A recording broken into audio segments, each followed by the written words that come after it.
बद्दी से नवनियुक्त प्रदेश युवा अध्यक्ष जसविंदर चौहान की अध्यक्षता में बद्दी के एक निजी होटल में युवा इंटक के कार्यक्रम का आयोजन किया गया, जिसमें मुख्य अतिथि के रूप में युवा इंटक राज्य अध्यक्ष संजय गावा ने शिरकत की। इस दौरान उन्होंने केंद्र सरकार को श्रम कानून, महंगाई, बेरोजगारी पर भी घेरा।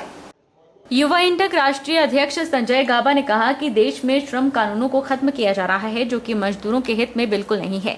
साथ ही बेरोजगारी बढ़ती जा रही है और महंगाई अपनी चरम सीमा पर पहुंच गई है। भाजपा सरकार सरकारी नौकरियां खत्म कर रही है। भाजपा सरकार द्वारा पूरे देश की नीलामी की जा रही है और भाजपा की देश विरोधी नीतियों के कारण आज पूरे देश का आपसी भाईचारा खत्म हो गया है।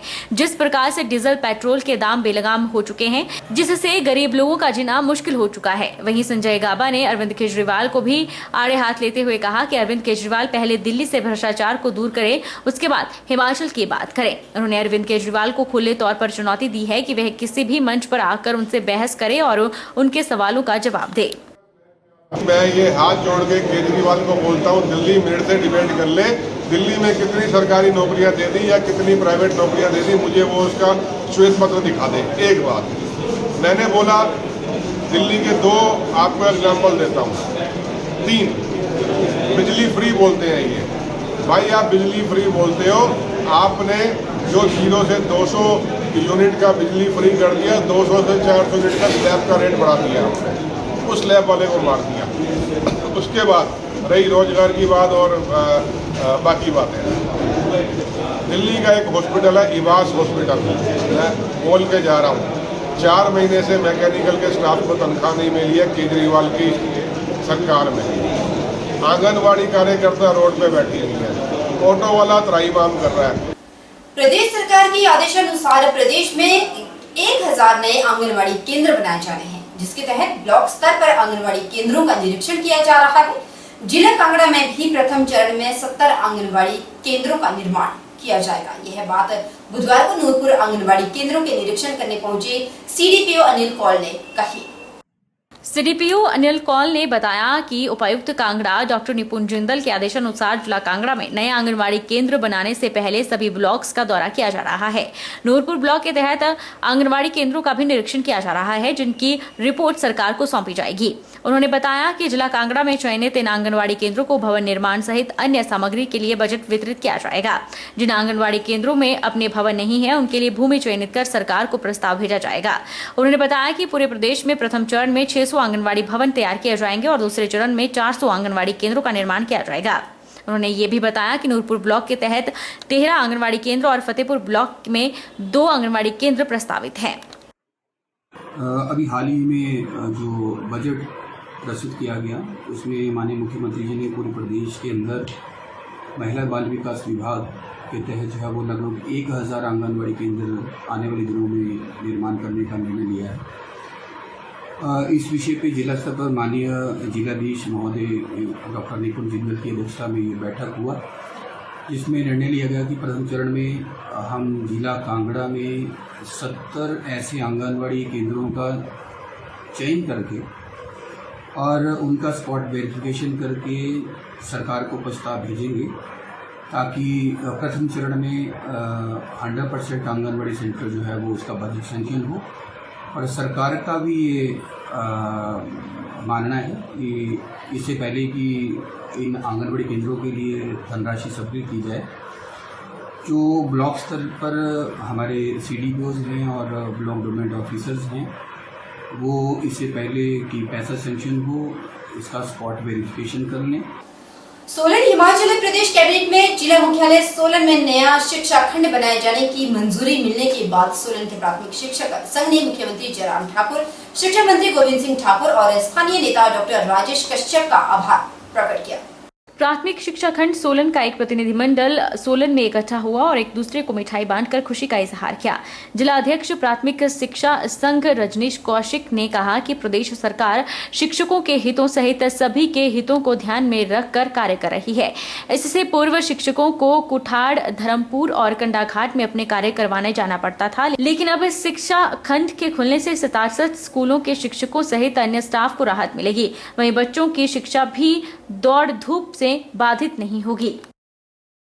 मैं धन्यवाद करना चाहूँगा माननीय मुख्यमंत्री हिमाचल प्रदेश श्री जयराम ठाकुर जी का, शिक्षा मंत्री श्री गोविंद ठाकुर जी का और शिक्षा विभाग में जो उच्च अधिकारी हैं और डॉक्टर राजेश कश्यप जी जो कि यहाँ के स्थानीय नेता हैं कि आज कल जो है कैबिनेट के अंदर एक बहुत बड़ी सौगात जिला सोलन के लिए मिली है। नया शिक्षा खंड यहाँ पर बनाया गया है।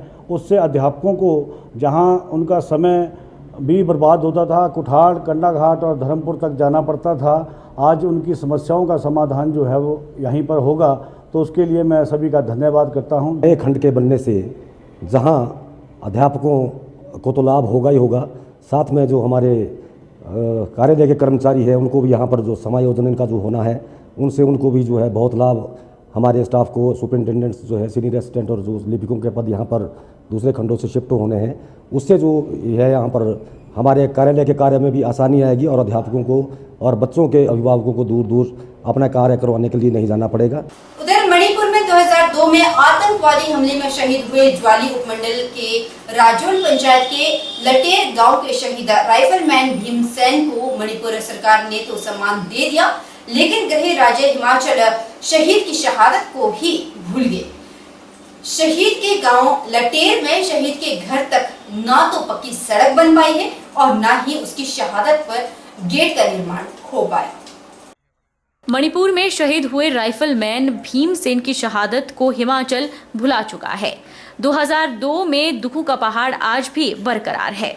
शहीद का बेटा आशीष 18 साल का हो गया है तो 33 असम राइफल यूनिट में भर्ती के लिए आवेदन दिया, जो कि उच्च अधिकारियों ने स्वीकार करते हुए उसे कॉल लेटर भेज दिया। लेकिन जब 8 जून 2018 को शहीद का बेटा भर्ती के लिए जा रहा था तो उससे पहले ही कोटला में रास्ते में उसकी दुर्घटना हो गई। इस दुर्घटना में आशीष 60% तक दिव्यांग हो गया। 2019 में जब दोबारा से असम राइफल यूनिट के लिए सिविल सेवाओं में नौकरी के लिए आवेदन दिया गया तो यूनिट के उच्च अधिकारियों ने हिमाचल प्रदेश सरकार द्वारा प्रचलित कानून पैरामिलिट्री में शहीद हुए जवानों के आश्रितों के लिए नौकरी की व्यवस्था के प्रावधान के तहत सिफारिश की थी। लेकिन असम राइफल की सिफारिश के बाद भी 4 साल बीत जाने तक सरकार शहीद के बेटे को नौकरी नहीं दे सकी। पिछले कल कोटला में भाजपा की जनसभा में शहीद की पत्नी रेखा देवी मुख्यमंत्री से मिली और सारी स्थिति के बारे में अवगत करवाया। आज भी शहीद की पत्नी अपने दिव्यांग बेटे की नौकरी के लिए दर दर भटक रही है।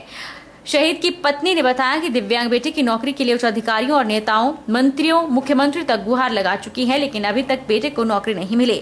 पति के जाने के बाद एक बेटा ही मात्र सहारा था, लेकिन बेटे को नौकरी न मिलने से सारा परिवार टूट गया है।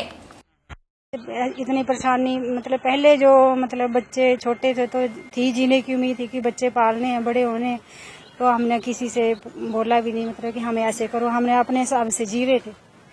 तो चल बच्चे की उम्मीद थी कि चलो हमें अपना टाइम पास हो जाएगा। तो बच्चा मतलब भर्ती होने वाला था, तो फिर बस उसके बाद उसका जो एक्सीडेंट हो गया उसके बाद में हम बिल्कुल टूट गए, पूरा परिवार ही टूट गया हमारा। वही उम्मीद थी हमारा, मतलब सभी परिवार का एक ही बेटा है वो, तो वही हमारी मतलब हम सरकार से 3-4 साल से लगा रहे हैं गुहार की। 10 जुलाई 2002 कहाँ पर? मणिपुर में। तो सरकार की तरफ से कोई राहत मिली, कुछ मिला? उधर तो मणिपुर की मतलब शिलोंग की सरकार से तो हमें सब जो उनकी तरफ से था वो तो मिला, तो जहाँ हिमाचल सरकार की तरफ से हमें कुछ भी नहीं, आज तक किसी ने पूछा तक भी नहीं। विश्व पत्रकार महासंघ ने कोरोना काल में उत्कृष्ट कार्य करने पर एएसपी नूरपुर सुरेंद्र शर्मा को सम्मानित किया। विश्व पत्रकार महासंघ के प्रदेश अध्यक्ष राजेश कौंडल ने बताया कि विश्व पत्रकार महासंघ कोरोना काल में कार्य कर रहे योद्धाओं को सम्मानित कर रही है, जिसके तहत आज एएसपी नूरपुर सुरेंद्र शर्मा को भी सम्मानित किया गया। विश्व पत्रकार महासंघ द्वारा आगे भी यह अभियान जारी रखा जाएगा। पत्रकार बंधुओं का धन्यवाद करता हूँ। और आज हम जो हमारा अभियान चला था कि जिन भी अधिकारियों ने कोरोना काल के अंदर बहुत बड़ी सेवाएं दी हैं उनको हम सम्मानित कर रहे हैं लगातार। तो आज हम इसी के उपलक्ष्य में आज नूरपुर में आए हुए हैं और आज हमने एएसपी सुरेंद्र शर्मा जी को सम्मानित किया है, जिन्होंने कोरोना काल के अंदर बहुत बढ़िया सेवाएं दी हैं। तो आगे भी हमारा जो अभियान है वो जारी रहेगा। हेलीपैड के निर्माण के लिए नैना देवी में कवायद तेज हो चुकी है और मंदिर न्यास के अध्यक्ष एसडीएम राजकुमार ठाकुर की अगुवाई में सभी संबंधित विभागों की टीम ने हेलीपैड निर्माणाधीन भूमि का निरीक्षण किया और अधिकारियों के साथ विभिन्न मुद्दों पर व्यापक चर्चा भी की। नैना देवी मंदिर के अध्यक्ष एसडीएम राजकुमार ठाकुर ने कहा कि नैना देवी में हेलीपैड जल्द बनकर तैयार होगा, जिसके लिए सभी विभागों ने भूमि स्थल का निरीक्षण किया। उन्होंने कहा कि वन विभाग की क्लियरेंस के बाद इसका कार्य युद्ध स्तर पर शुरू होगा, ताकि बाहरी राज्यों और प्रदेश से आने वाले श्रद्धालुओं वीवीआईपी अच्छी सुविधा मिल सके, जिसको लेकर अब जल्द ही इसका कार्य पूरा किया जाएगा। उन्होंने बताया कि लाखों रुपए की लागत से हेलीपैड को बनाया जाएगा। आज नैना देवी के पास जो एक हेलीपैड बनना है, उसकी साइट की हमने ज्वाइंट इंस्पेक्शन की है, जिसमें उपमंडल नैना देवी के सभी विभागों के जो अधिकारी थे वो इस निरीक्षण में शामिल हुए और आज हमने ये इसका संयुक्त निरीक्षण कर लिया है। इसके लिए क्योंकि ये जंगल की भूमि है, इसमें एफसीए के तहत केस को प्रोसेस किया जाना है, इसकी एक आवश्यक प्रक्रिया थी जो आज हमने पूरी कर ली है। यहाँ रुकेंगे छोटे से ब्रेक के लिए। ब्रेक के उस पार जल्द लौटेंगे, बने रहिए हमारे साथ।